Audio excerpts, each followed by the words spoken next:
this is one of them is the vow of Yelibacy. I love that name. Oh my God, I started busting out when I read that. So let's talk about that. Tell us about the vow of Yelibacy. Well, so when we want to change a deeply ingrained habit, like yelling at our kids, it's hard to do. It's really, really hard. And so what we have found in the science of how do you change a habit is you actually have to state an intention, get clear about your intention, and go public with your intention. And so you take that vow of Yelibacy, I'm swearing off yelling, I'm not doing it anymore. And you tell your family, and parents say, oh, I can't do that. What happens if I yell? And you tell your kids and your partner, whoever you're announcing this to, look, I may not be perfect at it, but I've got this chart here. See, it's got every day of the month. And I'm going to ask at the end of the day, how did I do? And you guys can give me a star or not. And I promise I won't get defensive if you don't give me a star. And and sometimes parents will write me and say, I'm going to give up. I went through the whole month and I didn't get one star.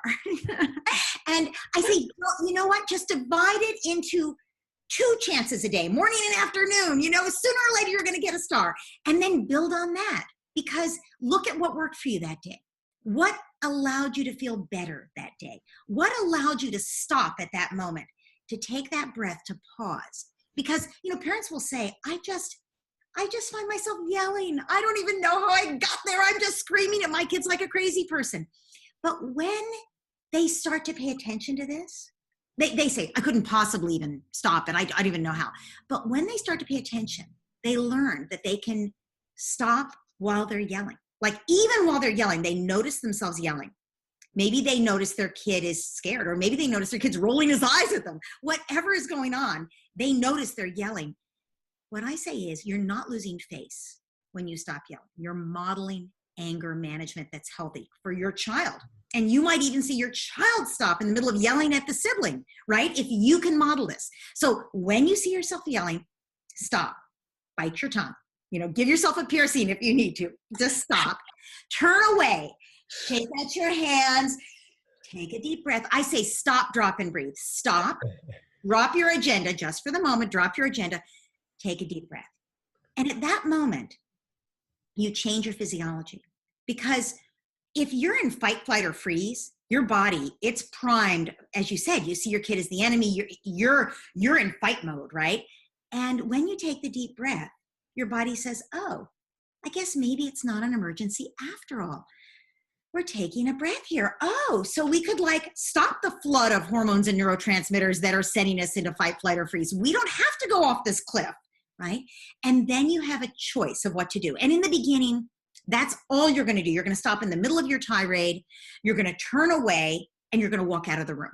If you have a 3-year-old, they'll feel abandoned. You can't actually walk out of the room. You have to stay there and deep breathe, which is especially hard.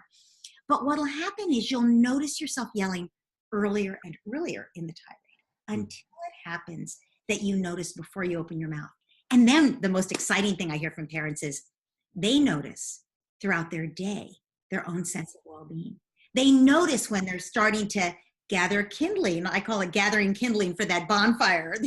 Sooner or later you get enough kindling, you're going to have a big conflagration, But what happens is you notice, I'm in a really grumpy mood and everything is setting me off here. And then wait a minute, stop. Well, self-care is needed here. I'm getting annoyed at everybody, and sooner or later I'm going to be creating a big storm. Our job is to calm the storms. Mm-hmm. There's going to be childish behavior in your house. You have kids. So our job is to accept the childish behavior with as much good humor as we can and keep ourselves in enough sense of a well-being and balance that we can be emotionally generous and that we can notice. No one stays in that state.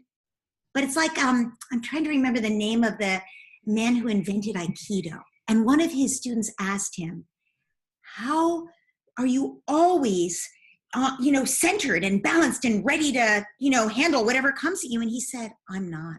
I just recover faster than most people because I'll practice it. And that's where we want to be. We want to notice where we are and recover faster so that we can get ourselves back to center. Yeah, his